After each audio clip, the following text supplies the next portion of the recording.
Prose, Adventures of Don Quixote, Warm Up, My Hand of Imagination, Trace around your hand on a white paper. 2. Make list of your 5 choices. 3. Draw a picture to indicate what would your fingers becomes. 4. Erase one to finger at a time and draw your choice in its place. 5. Write and share in the class. Adventures of Don Quixote. Once upon a time, in a village called La Mancha in Spain, there lived a man who loved to read about knights. Every day, he would read about courageous knights and the incredible adventures they had. He was so absorbed in these stories that he hardly remembered to eat or sleep. The days of nights and squares of exciting adventures and romances come alive in the hilarious account of Don Quixote's travels. As years passed, Don Quixote imagines himself placed in the world of knights. He convinces Sancho Panza, a peasant from the same village, to be his squire. Don sets on a journey in search of a squire. He meets Sancho Panza. Sancho, how would you like to become my servant and accompany me on a great adventure? Your servant?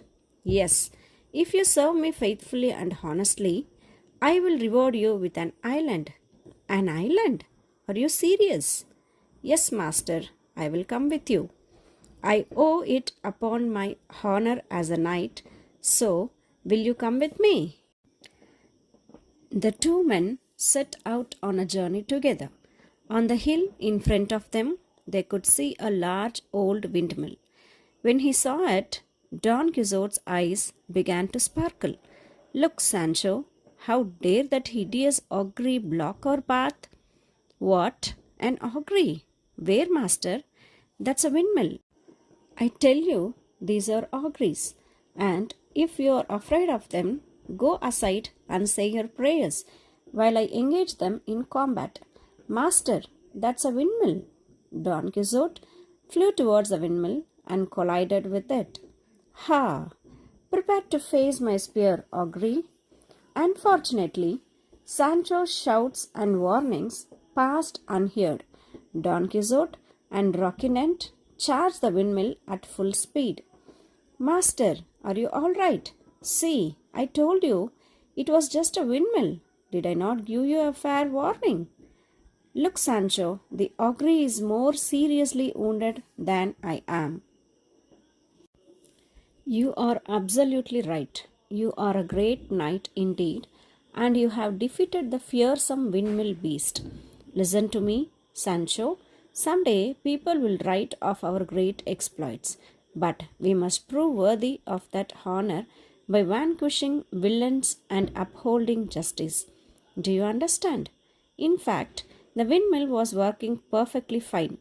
Sancho did his best to dissuade Don Quixote from attempting anything else reckless. As Don Quixote and Sancho passed a farm, they saw a thick cloud of dust appeared. Don told him that there was undoubtedly a prodigious army marching in that direction. Don started to name the leaders and principal knights in each army and to describe the different nations represented. How now? At least you must hear the neighing of steeds, the sound of trumpets, and the rattling of the drums. I hear nothing but the bleating of many sheep and lambs. Your fears prevent you from hearing or seeing aright, but if you refuse to follow me to the battle, stand aside and I will go on alone. Hold, sir, come back, I entreat. What madness is this? They are verily but sheep and lambs. Don Quixote set spurs to Rocinante and charged into the midst of the sheep. At this, the frightened animals fled helter skelter. The shepherd, seeing the cause of their disorder, pelting stones that soon he fell wounded to the ground. Ha ha ha! Did you see those cowards run? They are right to fear Don Quixote. Look, it's Don Quixote, the madman. The local peasants all thought Don Quixote was crazy. They laughed and taunted as he passed. What kind of beast did you defeat this time? Ha ha ha! Did you finally get those evil sheep? Ha ha ha! Oh, no, master. Listen very carefully. They are not welcoming us. They are mocking you. Sancho, look. See how the people welcome us. They must have heard of our great deeds. Don Quixote did not understand and thought the people were cheering for him. Very well, we shall speak no more of this today, but we need more adventures, Sancho. Yes, master, we need more adventures. Returned to his estate, Don Quixote realized that all his adventures were simply a product of his imagination. Don Quixote never embarrassed himself further by going on any more quest. But his house would always be full of children to whom he would tell the most fantastic stories about knights, squares, and noble quests, and all lived happily together, going on many more adventures in their imagination.